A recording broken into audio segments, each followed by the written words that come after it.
When Obama leaves office, Chuck Schumer will almost certainly be elected minority leader in the Senate, and that makes him the highest-ranking Democrat in the country. Chuck Schumer is, of course, the senator from my state here in New York. And as The Intercept lays out for us here, he's the exact wrong kind of Democrat for the time that we live in. So they explain that Schumer said of Hillary Clinton's strategy in the 2016 campaign, quote, "For every blue-collar Democrat we lose in Western Pennsylvania, we will pick up 2 moderate Republicans in the suburbs in Philadelphia, and you can repeat that in Ohio and Illinois and Wisconsin." Hey, Chucky, how'd that work out? Didn't work out, did it? So he's admitting here, well, you know, maybe neoliberalism is the answer, and maybe, just maybe, it's fine to abandon the working man.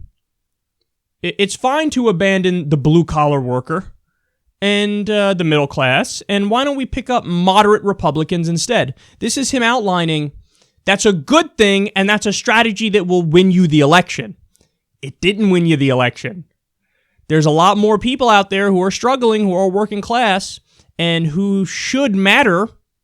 But Chuck Schumer is admitting, embedded in his comment here is, yeah, fuck them. Fuck them. Go after the moderate Republicans. You know, hey, they let us get away with whatever we want to get away with. We could be elitist. We could sell out to Wall Street. And that's cool. So we get to serve our donors and still get elected if that's the path we take. Well, Chuck, it doesn't work. And it also makes you an asshole. So the Democrats shouldn't abandon the working man. They should never abandon the working man. I mean, that's supposed to be the base, and that's supposed to be why you're fighting. You're supposed to be fighting for the American people, but he lost his way, and he's proud. He's proud about it. You're like, yeah, forget the working man. Let's go after the moderate Republicans. You are the death of the Democratic Party.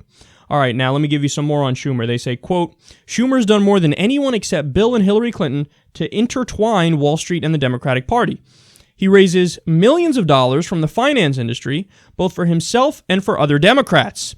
In return, he voted to repeal the Glass-Steagall Act in 1999 and voted to bail out Wall Street in 2008. Schumer has long been the Democrats' point man in efforts to craft a bipartisan deal to slash taxes on multinational corporations.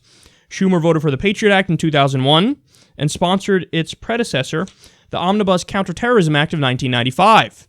During a Senate hearing, Schumer explained that it's easy to sit back in the armchair and say that torture can never be used. But when you're in the foxhole, it's a very different deal. In certain cases, he said, quote, most senators would say, do what you have to do. Schumer also defended the New York Police Department's surveillance of Muslims across the region, by the way, which failed, which Trump has cited as a national model. In October 2002, Schumer voted for the Iraq War by giving George W. Bush authority to invade. In a speech explaining his vote, Schumer warned of Iraq's imaginary yet, quote, vigorous pursuit of biological, chemical, and nuclear weapons.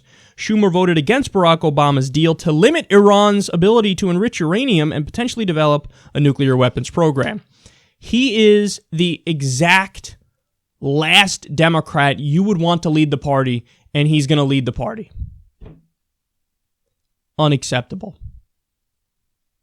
Now understand, I'm not just saying this because I dislike Chuck Schumer. I'm saying this because I care about the country. So I want the Democrats to win. I want the Democrats to be the party of the working man. I want the Democrats to do the right thing, and I want the Democrats in control because it's better for the country than if the Republicans are in control. But when you have Democrats like this in positions of power, when this is the face of the Democratic Party, it's no wonder the Republicans win.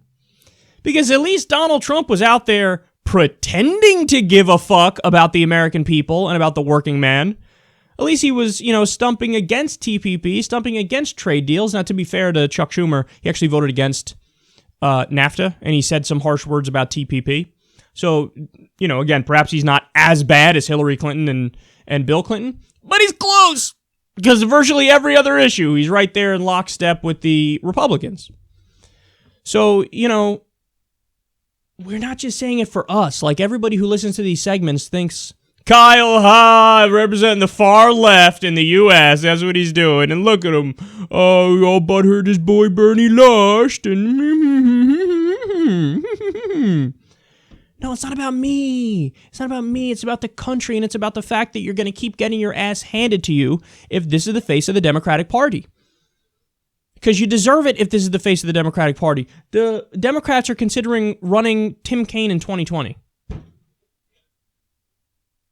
I have no words for how stupid that is. Again, he'll lose. Even if Trump does a terrible job, I think Tim Kaine would lose to him. Even if the economy tanks and all that stuff, I don't think people would elect Tim Kaine. Because people are tired of the milquetoast, neoliberal, centrist, corporatist Democrats. And if that's your only option, then the Democratic Party will go into extinction. Guys, little known fact, the Republicans control most state legislatures. The Republicans control most governorships. The Republicans control the House of Representatives. The Republicans control the Senate. The Republicans control the presidency. They control everything. They're the majority everywhere, in every sense.